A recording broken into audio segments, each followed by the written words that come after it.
Hi, everyone. Thank you for joining us for the Gazette's Her Women of Achievement Honoree Spotlight. I am your official host, Katie Giorgio, and I am here today with her honoree, Dr. Mona or Mo McCalley-Whitters. She is the executive director of the National Alliance on Mental Illness, Lynn County. So thank you so much for being here today, Mo. Thank you, Katie. I'm very honored and flattered to have this award. So tell me a little bit about the work that you do. You were nominated and you're being recognized for your work with the National Alliance on Mental Illness.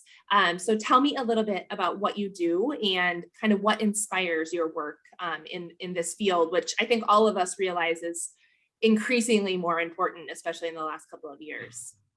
That's for sure, Katie. The mental health strain during COVID has been immense.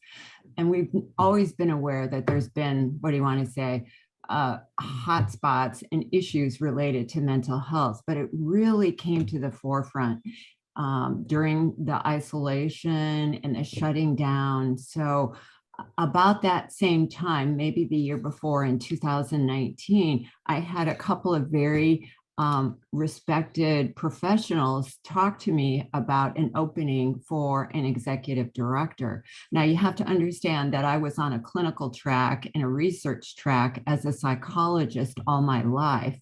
So I came from academia and I had done private practice here in Cedar Rapids. So it really kind of I didn't know what an executive director did.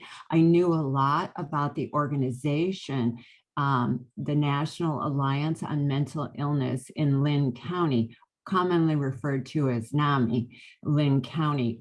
And I had referred patients and families. So I was comfortable with the organization, but unfamiliar with this possible role. And anyway, I jumped into it, what do you want to say, with both feet, and I have absolutely enjoyed every minute of it. And let me tell you, you could work nonstop. So I really try to practice what I preach as a psychologist and keep things in balance with my work and my personal life. That's really important. Why don't you highlight maybe one or two things that you're particularly proud of in your work as the executive director so far in the last couple of years? Certainly. Well, this is a very small chapter that does important work: advocacy, support programs, group programs, public education. So it has a big reach out into our community, but they hadn't always been as visible.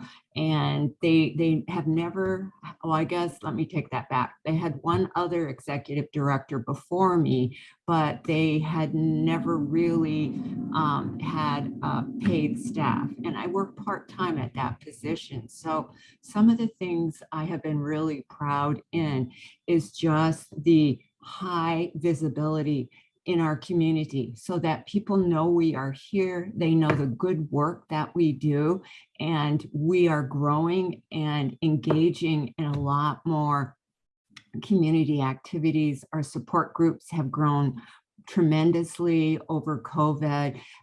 Like other nonprofits, it was a bit of a challenge to figure out, oh my gosh, we have to go online, we have to do these hybrid things. And so, I guess I'm very proud in my heart that we rose up to the challenge. We kept serving the community and people with mental illness and their families because they really needed us at a very hard time in dealing with COVID.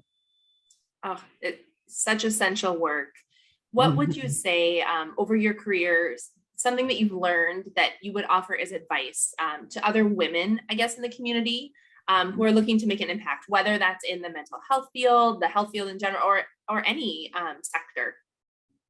So I think that the clue is to really explore your passion. And mine throughout my career has been in mental health and mental illness. So by exploring, it means not closing any doors on any kind of career opportunities. I mean, I didn't know what an executive director did, being, a clinical psychologist. I was familiar with the medical settings, hospitals, outpatient practice, doing research in academia. So someone very near and dear to me suggested it would be a great fit for me, and I trusted that person. So I think it's kind of trusting your network and your own sense of your purpose and your why in life. And my why is really on, helping people to live their life to their fullest potential. That is wonderful. Well, thank you, Mo, so much for joining us today. Thank you to our viewers for helping us celebrate these 2022 HER Women of Achievement honorees. We'll have all of these uploaded so you can visit our 2022 HER honoree interviews on www.her.today. Thank you so much and have a wonderful rest of your day. Same